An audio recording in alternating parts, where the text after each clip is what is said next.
Sena sacrificed everything for the love of her life, but what she received was pure betrayal and something that made her more stronger. I am Yeneba, and welcome to Yeneba's World of Stories.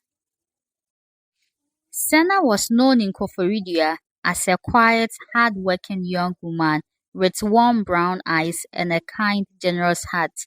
At 27, she owned a small but thriving tabletop store in the bustling Agatha market, where she sold second-hand clothes, kitchenware, and whatever her trusted suppliers brought in from Accra. She did not have much, but she was content, especially because she was in love. She and Kwame had started dating when she was just 21. He was handsome, smooth skinned, ambitious, with a confident smile of a man who believed the world was waiting for him. Unlike Senna, who had stopped school early to work and support her younger siblings, Kwame wanted more from life. He dreamed of becoming an engineer, of building bridges and estates, of wearing polished shoes and tailored shirts. Senna believed in his dream more than she believed in her own. And so, while Kwame applied to a polytechnic in Kumasi, Senna sacrificed everything she had to support him. She took a loan that put her market store at risk. She sent him money for his rent and upkeep, sometimes going hungry herself. And every month, she traveled to Kwame's mother's house with bags of rice, palm oil, sardine, and soup. Ma, don't worry, she would assure the old woman, who barely bothered to acknowledge her. Kwame will finish soon. We will all enjoy. But Maefua never liked her.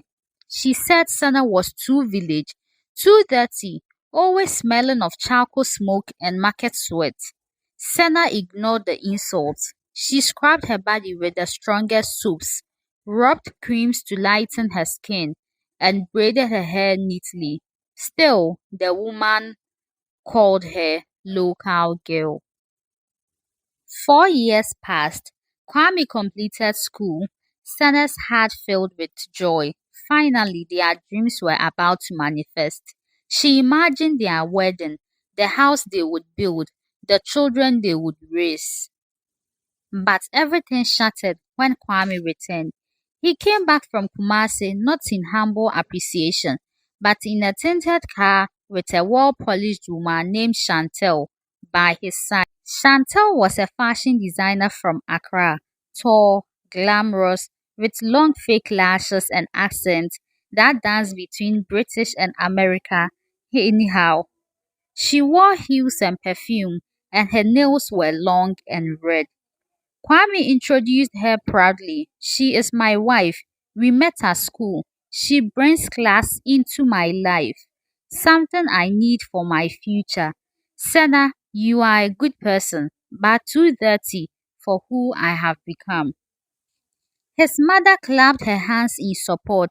Yes, my son has outgrown you. What do you know about the life of engineers and fashion designers? Go back to the market before you disgrace yourself. Sena's chest tightened, but she did not cry in their presence. She turned and walked away with her dignity. Back at her store, she wept as if her soul was splitting into pieces. Days passed, then months. She healed slowly, nursing her heartbreak, putting all her energy into expanding her business. She took another loan, rented a small store at the roadside, and started selling new clothing. Her determination surprised even herself. Her name began to spread in Koforidua. People started calling her Madame Sena, the boutique lady. Meanwhile, Kwame's life was turning upside down. The company he worked for collapsed due to fraud. His accounts were frozen. Chantel, not built for suffering, quickly packed her wigs, shoes, and designer bags and divorced him. She left a note on the dining table. You are no longer my class. Maefua, suddenly hypertensive and sickly, fell on her bed. All the friends and relatives who used to admire Kwame quietly walked away. Kwame lost everything: his money, his job, his wife, and even his beloved ego. Months of hunger and depression pushed him back to Koforidua. He returned to his mother, only to discover his mother herself had been borrowing money from neighbors to eat. No one respected them anymore. One hot afternoon, as Kwame sat on an old bench staring at the dusty road in shame, he saw a familiar figure walking elegantly towards the market. It was Sena. Her skin glowed, her clothes were new, even her bag screamed success. People greeted her as Madame Boutique Woman. His heart pounded bitterly with regret. The next day, he ironed his only clean shirt and walked to Sena's shop like a broken lamp. He found her arranging new clothing on hangers. When she saw him, her hands paused, their eyes met. Sena, please forgive me, he whispered. His voice trembled. I was a foolish man. I allowed pride to destroy everything. Life has beaten me. I have returned to beg you. Please take me back. Please.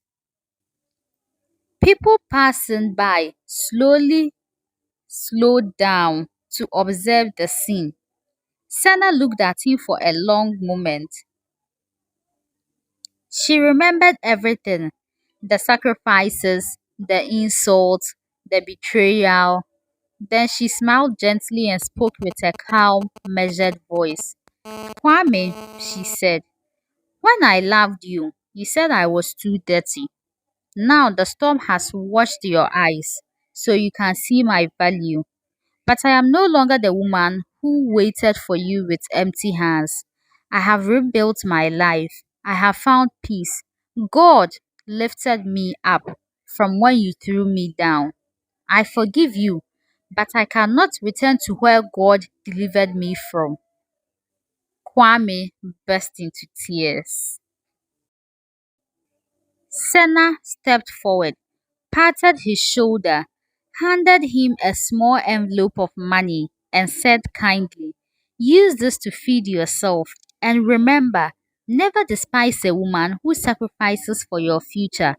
For one day, you may need her to rescue you from your past. With that, Sena turned, entered her shop, and continued serving her customers.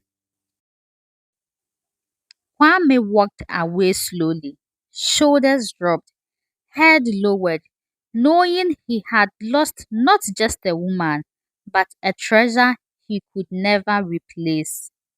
This is the end of the story.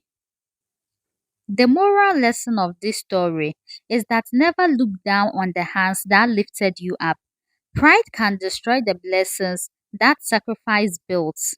Cherish people who stand by you in your lowest moment, because when life humbles you, they are the same people you may look for again.